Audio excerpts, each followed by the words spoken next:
Hello, Abnormal Family. I hope you enjoy this Friday upload, and we look forward to seeing you Saturday at 8 o'clock p.m. We will not be on this Friday as normal, but we will be on Saturday at 8 p.m. Central Standard Time, and we hope to see everybody there. I've got another encounter for you. This one may be a little bit long, but let's get into it. He says, I'll start off by stating the general area of where this all took place, and continues to take place. I, as well as generations of my family, was born and raised in West Virginia, right in the Appalachian Belt. My grandmother has about 7 acres on a mountain where we all run wild and played as children. Now as adults we sit at night around a bonfire enjoying the peaceful sounds. However, there comes a point in the night where the air grows heavy and sinister. Even my grandmother's 2 big dogs will refuse to go off the porch to potty. We don't know what lurks in the surrounding woods, but sometimes it makes itself known. When my 3 aunts, mother, and 3 uncles were younger,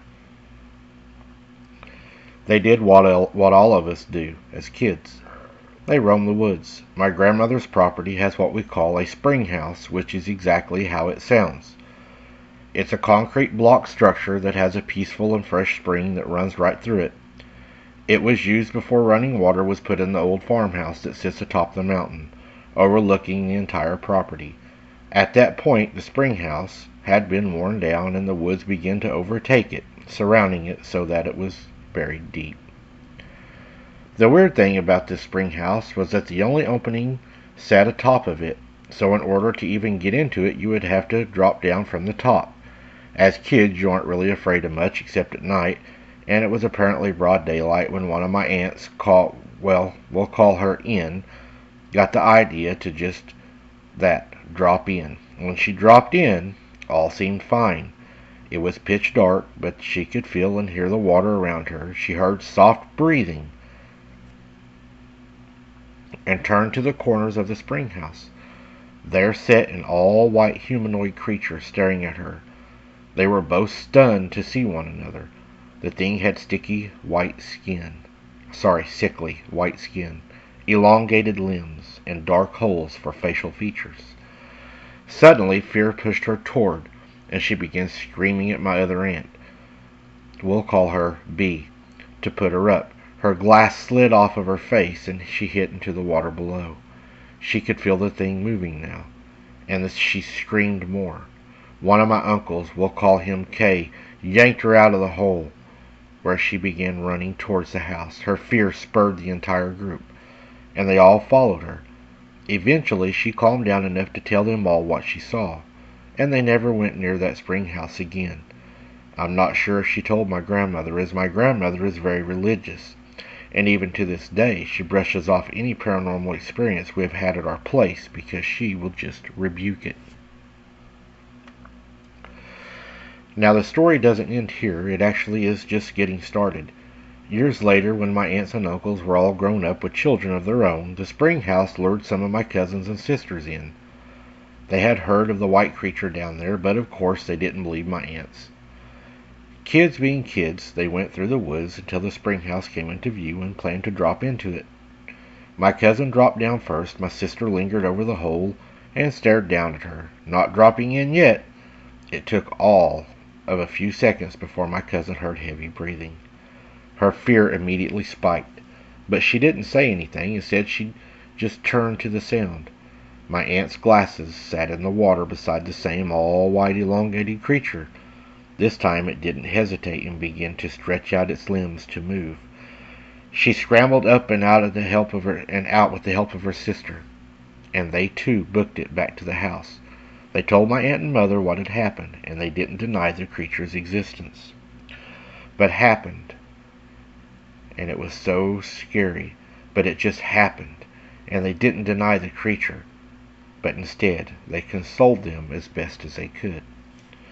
When I eventually came into this world, I was always roaming my grandmother's property. I rarely liked going to school and instead wanted to roam the woods and collect anything and everything I could find. I was often alone, only my grandma's farm dog followed me about. However, the first time I saw the creature, it was during a family get-together. The adults were drinking by a bonfire when a few of my cousins and I decided to play a game called Cops and Robbers. It was basically hide and seek, but instead of one seeker, there was a group of them, as well as a group of hiders. I was a hider, and I got the bright idea to hide behind an old Lincoln car parked in the barn since I knew everyone else would be too scared to go out that far, as the light barely reached that far, only enough to see shadows. The car was also on the property line with the grandmother's neighbors, where the mobile home sat unoccupied. The neighbor's house was a few feet away, and was dark as it was late. I sat down behind the car, closest to the trailer. A few minutes went by, and I could faintly hear my cousins giggling and screaming gleefully, and I shuffled to a squatting position. Smiling to myself, suddenly I heard a whistle from behind me. I stiffened instantly. My body seemed to know something wasn't right before my mind did. The whistle came softly. It was almost too quiet to hear a sound used to get someone's attention. I heard it all the time when my great-uncle would used to call his dog. This time, though, it sounded slightly distorted. I mustered up the courage to fully stand and turn to the sound. Beside a tall tree, the trailer was an all-white creature. It was also squatting like I had been. But upon seeing me, staring in fear, it straightened. The thing was nearly 7 feet tall, I would guess. A sickly pale white color that shone even in the dark. The limbs were long and grotesque, and before I knew it, I was running as fast as my legs could take me. I collided with one of my cousins who I was very close with at the time. We'll call her Jay, and we both slammed into the dirt. She yelled and was ready to rip me apart. But she must have seen the fear in my face, because instead she asked me what was wrong. I ended up telling her, and we agreed to quit the game entirely and went to the house to rest for the night. A few months later, though, the incident was nearly forgotten by us. Once again, the adults were partying and we were playing the same game. I stayed way away, and I mean I stayed way away from that barn at this point. No way I was going over by it. Only I would hide near the house, staying in the lights as much as possible. My cousin Jay did not. She had a spurt of bravery or something and went further than I had previously gone, going directly behind the old barn. Behind the barn was nothing but woods for literal miles, and no light reached that far. The moon was particularly bright and full that summer night, though, so she told me, that's why she could slightly see out there. After a few moments, she got bored and began to jog around the barn instead of just retracing her steps. That's when, out of the corner of her eye, she saw a man in a bright red sweater just sitting on an all-white lawn chair, staring into the woods. Now we all know,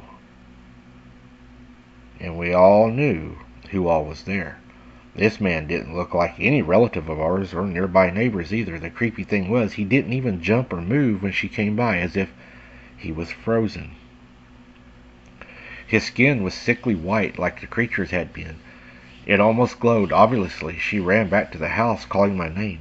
We met up and she told me what happened. We never really said much to the grown-ups, as they were drinking as always and were in a habit of laughing at whatever we told them.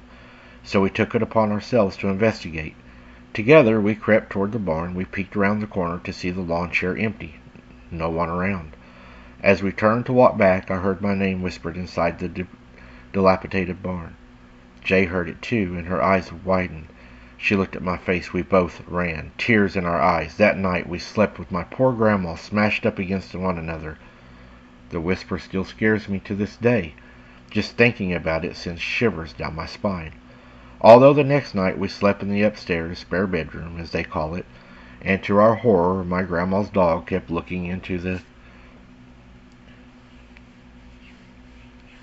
room and growling softly. We shut the door, with him inside the room with us until morning, as we didn't dare to step in front of her room to get to the stairs. After telling my Aunt B, the next day, she admitted the upstairs portion of the house has always scared her. When I inquired why, she told me that when she was a little girl she had watched a cheesy horror movie about werewolves. In her young mind, though, it was pretty scary. Afterwards, her and my mother slept in the third bedroom at the end of the hall. She was having trouble sleeping due to the movie replaying in her mind. She dozed off and on, but at one point she heard heavy breathing. The room was suddenly hot and moist as well. Her eyes shot open, and she saw a werewolf-like creature sitting at the bottom of the bed. Eyes on her. It stayed like this until morning. Now, obviously, this isn't the same creature we'd all been seeing, but I know that skinwalkers can mimic voices and other things that can scare you, and that night it had been werewolves for her, so maybe this creature was similar, or it could mimic our fears. Anyways, after she told me this, I stopped going upstairs for a long time. When I stayed with my grandmother in the summer, I slept downstairs in the living room on her couch. I was always frightened there at night. I constantly left the TV playing to drown out any noises, as my grandma liked to sleep with the doors and the windows wide open. A few times I was awakened by the shadow of a person stepping in front of the TV to stare. Then I would proceed to the kitchen. It always horrified me, but I would convince myself I was dreaming. However, I knew that it was not a dream, that this was actually in the house. Sometimes I swear the kitchen light would switch on, and the faucet in there would turn on, water exploding loudly into the ceramic. My grandma, who had her bed in the living room as well due to having arthritis knees and not being able to climb the stairs nightly, never heard of any of this. However, her dog, who usually slept on my legs, would sit up, ears perked towards the kitchen. Now, this was happening after my great-grandmother had passed, and she was an odd creature. When she was alive, at 3 a.m. every night, she would go into the kitchen, turn the lights on, and just sit for hours playing cards on the wooden dining room table. When I asked her why a few times, she always told me. I can talk to my husband at this time. He had died a long time ago, but as a young kid, I thought this was all very weird. My great-grandmother and I never really got along, so if it was her doing this at night now, I still didn't feel too safe. I even had a dream about her after her kitchen light flickered on and off and on and off. I was shocked to see her because even in the dream I knew she had died. I walked to the steps. The rest of the house was dark, besides the one light. She looked like her usual self in her normal all-white attire. However, when I looked up at her and smiled, she frowned deeply at me. I sensed something was wrong then, like it was not her. She spoke in a deep, harsh tone and like her usual voice. Hello. I was scared now, every hair on my body standing, and I tried to wake myself, somehow knowing that it was a dream. What are you doing here? I stammered, stepping back. Whatever this thing was, it mimicked her smile cruelly. I came to tell you something important. You're all going to hell. This is hell. All the demons are here. Afterwards, we were all scared to death that this thing had told us that we was all going to go to hell. All I meant was my family. I was distraught for days, wanting to go home to get away from this house. So I did. I didn't frequent it much in my teenage years either. I got a job at 15 to help out with the bills and eventually moved to the city. I don't visit there anymore, but whatever this thing was, I believe it had always been there, and I believe it was some kind of skinwalker that was mimicking everybody and their fears.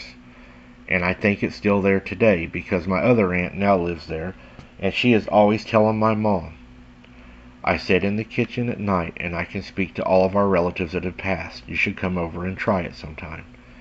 My mom, being a good Christian woman, will not indulge in that. What do you guys think is going on at my old grandma's house?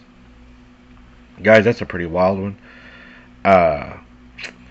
You know, I think that there was something there that did know their fears. I'm not sure it was a skinwalker. I would venture to say it was maybe something else.